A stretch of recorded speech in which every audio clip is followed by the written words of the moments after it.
Bismillahirrahmanirrahim. Assalamualaikum warahmatullahi wabarakatuh. Halo teman-teman, di sini saya akan membahas mengenai materi pola penerimaan pusat dan daerah yang akan berguna bagi teman-teman nantinya sebagai referensi teman-teman. Jadi di sini saya akan menjelaskan beberapa poin mengenai materi tersebut teman-teman. Jadi untuk lebih lanjutnya mungkin teman-teman bisa simak video kali ini.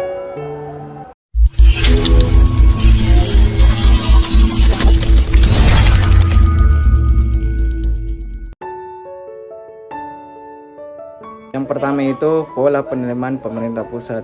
Pola penerimaan pemerintah pusat ini secara umum itu terbagi atas tiga, yaitu penerimaan perpajakan, penerimaan negara bukan pajak, dan penerimaan hibah. Menurut Undang-Undang Republik Indonesia Nomor 12 Tahun 2014 tentang APBN menyebutkan bahwa pendapatan negara adalah hak pemerintah pusat yang diakui sebagai penambah kekayaan yang bersih, yang terdiri atas penerimaan perpajakan, penerimaan negara bukan pajak, dan penerimaan hibah.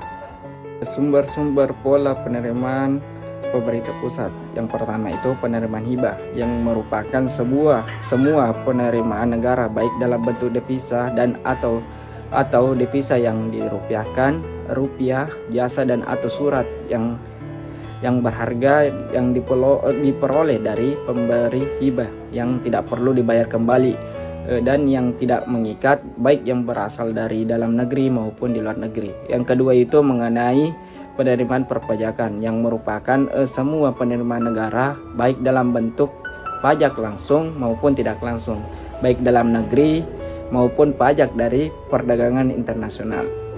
Ya, dan yang ketiga itu penerimaan bukan pajak atau biasa disingkat dengan PNBP, yang dimana ini merupakan suatu penerimaan negara yang diterima dalam bentuk penerimaan dari sumber daya alam, pendapatan bagian laba badan usaha milik negara atau BUMN, PNBP lainnya, serta pendapatan badan layanan umum atau biasa disingkat dengan BLU.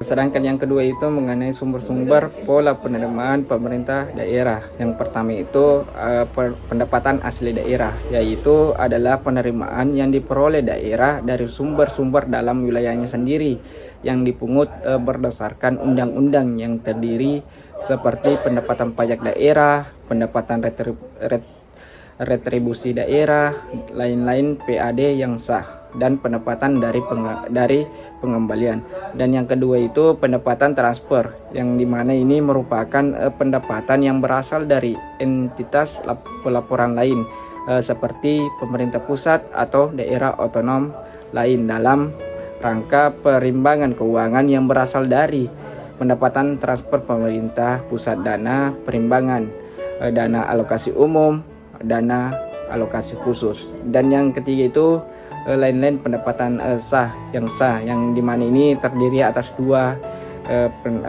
pendapatan, yaitu pertama itu dana bagi hasil pajak dari provinsi, dan yang kedua itu dana desa.